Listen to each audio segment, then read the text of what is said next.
یعنې که تاسې غواړئ چې بیرته ورسیږئ نیکان خلک جوړ سئ هغه مال صدقه کوئ چې هغه مال تاسې ته محبوب وي وما تنفقوا من شیء هغه چې تاسې نفقه کوئ له یو شي نه فإن الله به علیم الله په دې عالم ده او علم لري نو طالبانو ورونو دا د اسلام یو اصل سو اصل د اسلام داسې ده کوم شی چې تا ته ډېر محبوب وي نفقه به له هغه نه کوې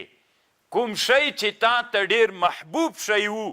که سوالګر راغی سوال یې درنه کو نو هغه به صدقه کوې په دې اصل باندې او په دې قاعده باندې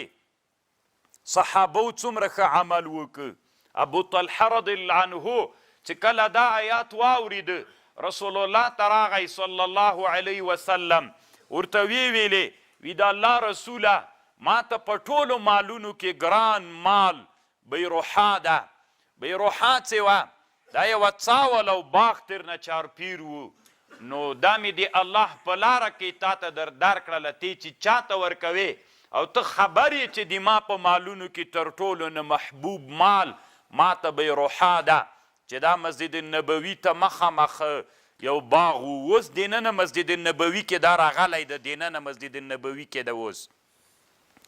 نو دومره صحابو په دې باندې عمل کو طالبانو الله قرآن د دې دپاره رالیږلی چې انسانان تربیت کی انسانان اصلاح کی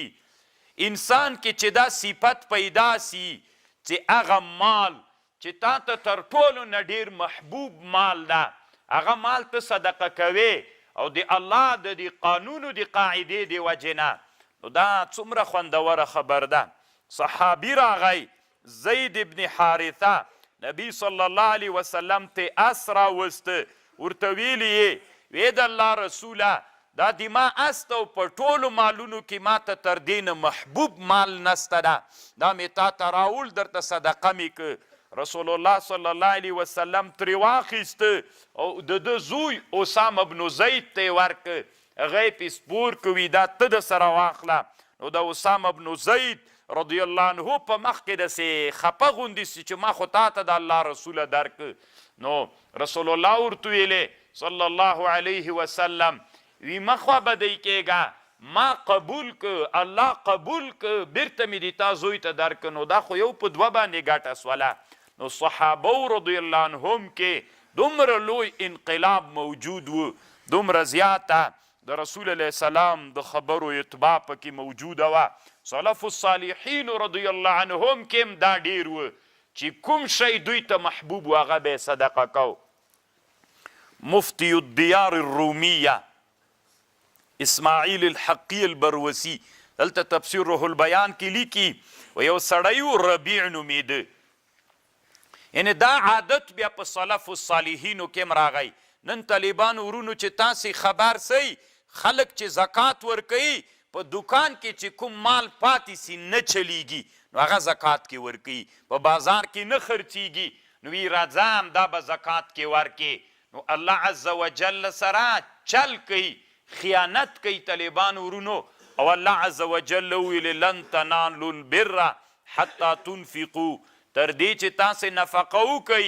مما له هغه مال نه چې هغه مال تاسې محبوب بلی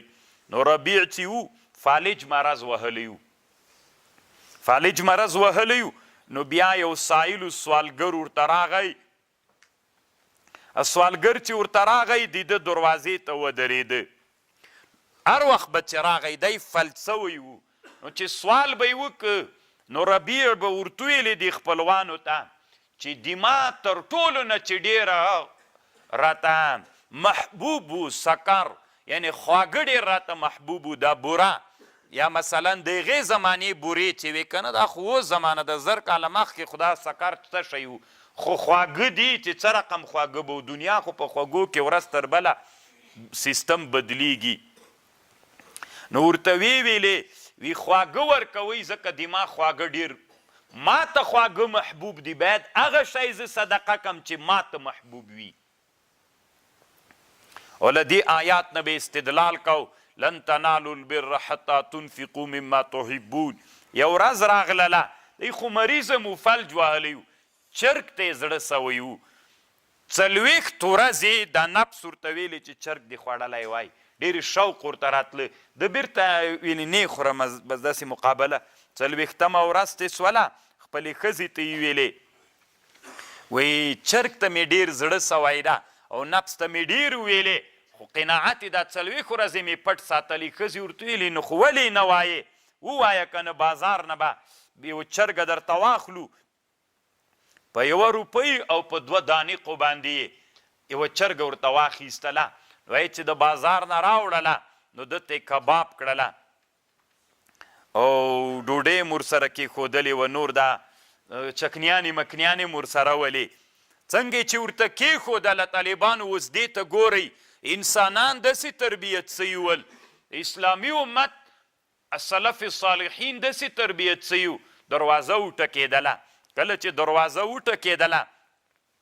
وی څوک دی وی سوالګر ده نو ده ورته ویلې یو شی وروړه دې ښځې ته ویلې وي دا چرګ وروړه که لن تنالو البر د شر قاعده دا سوه چې کوم شی ته محبوب ګڼي هغه به ورکوې نو ده ورته ویلې دا چرګ وروړه نو ښځې ورته ویلې چې خیر ده څومره ډېره ستړې دې پې تېره سوله 40 ورځې کېږي چې تا د چرګ ته اراده کړې وه اوس چې هغه تر وینا بې ښځې قناعت ورکړه چې ښه داسې چل به وکړو 2 روپۍ قیمت سوی ده وبدرهمین وبدرهمین ودانقین وی هغه ورکړې بیا وایي ښځه یې راوړه نو داسې ورته کېښودلې درهم و دانقین هم کېښودلې او پو چرګ یې ورته کېښوده چې دواړه یې کېښودل ورته نو ښځې ورته ویلې زه به دا چرګ دا روپۍ واروړم کېښودل اول خو یې ورسره ومنله چې کېښوده بیا یې ورته ویلې چې نه دواړه واروړه هم روپۍ واروړه هم چرګ واروړه ځکه نبی علیه السلام وی هغه شی صدقه کوي چې تاسې ته محبوب ول داسې انسانان باید داسې که موږ په د انسانانو باندې کار وکړو دا تزکیه د نفس د طالبانو موږ په انسانانو کار وکړو د انسانانو کې دومره ایثار پیدا سي بیا به طالبانو دا دنیا خپله جوړیږي دا دنیا خپله یو هدف ته رسیږي انسانان بې طالبانو دا دنیا کار به ځتې جوړ سو نو الله عز وجل دې موږ هم داسې تربیت کی چې لن تنالوا البر حتی تنفقوا مما تحبون بې طالبانو دا روح البیان مولا چې دا ډېر بحث په تزکیه د نفس باندې کوي خپل تفسیر کې نو بې شعر راوړی فارسی باندې دل بدست آور حج اکبر است دل بدست آور حج اکبر است د یو چا زړه لاس ته راوړه دا حج اکبر ده عوامو مولایانو وی حج اکبر پسې ګرځېدي یو چا زړه لاس ته راوړه دا حج اکبر ده از هزاران کعبه یک دل بهتر است له 1000 کعبو ته د کعبې ته تګ نه دا بهتر ده چې د یو انسان مسلمان زړه لاس ته راوړي کعبه بنیاد خلیل آذر است کعبه چې ده دا جوړه کړې خلیل د آذر زوی جوړه کړې خو دل نظرگاه جلیل اکبر است زړه چې ده دا نظرگاه دیدگاه هغه څوک دې زړه ته ګوري چې هغه دا دل نظرگاه جلیل اکبر است د الله ده نو الله دې طالبانو مونږ دې ته تابع وګرځئ چې د انسانانو زړونو باندې کار وکړو طالبانو ورونو تاسې دې ته فکر وي کله کله انسانان دې ته مغرور سي چې زه والا په زور دا کار وکړم طالبانو په زور نه کیږي انسانان باید د زړونو له لاسه مات سي زړونه د انسانانو لاس ته راوړي کعبه بنیاد خلیل آذر است دل نظرگاه جلیل اکبر است څومره طالبانو خوندوره نو الله عز وجل دې مونږ او تاسې دغسې انسانان جوړ کړي الله دې مونږ ته په قرآن عمل